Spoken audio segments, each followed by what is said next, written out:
आषाढी वारी जवळ आली की वातावरणात एक वेगळाच गंध दरवळायला लागतो। घरात विठ्ठलाची गाणी वाजतात, साबुदाण्याची खिचडी बनते आणि टीव्हीवर एक सिनेमा हमखास लागतो। पंढरीची वारी हुबेहूब डोळ्यासमोर उभी राहणारी पंढरपूरची वारी, ते कथानक आणि कलाकारांचा अभिनय सगळंच अगदी काळजाला भिडणार।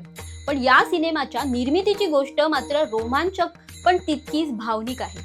गोष्ट आहे 1984 ची। 21 जून 1984 रोजी या सिनेमाचा भव्य मुहूर्त ठरला होता। सगळी तयारी झाली होती, पण नियतीच्या मनात काहीतरी वेगळंच होतं। मुहूर्ताच्याच दिवशी एक अशी बातमी आली जिने संपूर्ण मराठी चित्रपटसृष्टी हादरली। सिनेमाचे मुख्य कलाकार अरुण सरनाईक यांचं अपघाती निधन झालं होतं। आनंदाचं वातावरण एका झटक्यात शोकाकुल झालं आणि सिनेमा सुरू व्हायच्या आधीच मोठा धक्का बसला। या धक्क्यातून सावरत निर्माते अण्णासाहेब घाटगे यांनी सिनेमाचं काम पुढे नेलं। ज्येष्ठ अभिनेते श्रीकांत मोगे यांना घेऊन चित्रीकरण सुरू केले। मराठी मनावर राज्य करणाऱ्या अभिनेत्री रंजना देशमुख यांच्यासोबत सिनेमाचं तब्बल 70% शूटिंग पूर्ण झालं होतं। सगळं काही ट्रॅकवर येतंय असं वाटत असतानाच पुन्हा एकदा काळाने घाला घातला। दुसऱ्या एका चित्रपटाच्या शूटिंगला जात असताना रंजना यांचा भीषण अपघात झाला।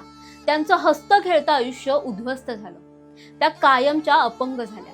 आता विचार करा, 70% सिनेमा तयार आहे, कोणताही निर्माता असता तर त्याने हात टेकले असते, पण अण्णासाहेबांनी तब्बल 3 वर्ष शूटिंग थांबवून ठेवलं, फक्त रंजना बऱ्या व्हाव्यात म्हणून। अखेर जेव्हा रंजना यांनी स्वतः अण्णासाहेबांना आग्रह केला, तेव्हा कुठे घाटगे यांनी पुढे जाण्याचा निर्णय घेतला।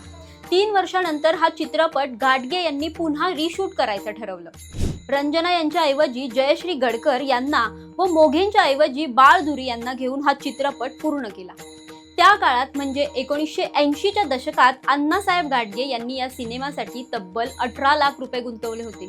पैसा, वेळ आणि संयम या तिन्हींची ही कठोर परीक्षा होती, पण विठू माऊलीवर श्रद्धा ठेवून घाटगे लढत राहिले। अखेर सर्व संकटांवर मात करत 8 डिसेंबर 1988 रोजी पंढरीची वारी थिएटरमध्ये रिलीज झाला आणि इतिहास घडला। आजही जेव्हा आषाढी एकादशीला हा सिनेमा टीव्हीवर लागतो, तेव्हा ती फक्त एक कलाकृती न राहता अण्णासाहेब घाटगेंचा संघर्ष आणि विठ्ठलाप्रती असलेली भक्ती याचं एक सुंदर रसायन वाटते। म्हणूनच आजही या सिनेमामुळे लाखो भाविकांना घर बसल्या पंढरीची वारी अनुभवता येते। जयश्री गडकर यांनी उत्तमच अभिनय केला होता, पण तुम्हाला काय वाटतं, रंजना यांनी या सिनेमाला वेगळी भावनिक धार मिळवून दिली असती का? कमेंट करून नक्की सांगा आणि अशाच इंटरेस्टिंग गोष्टीसाठी सबस्क्राईब करा जबरी खबरी।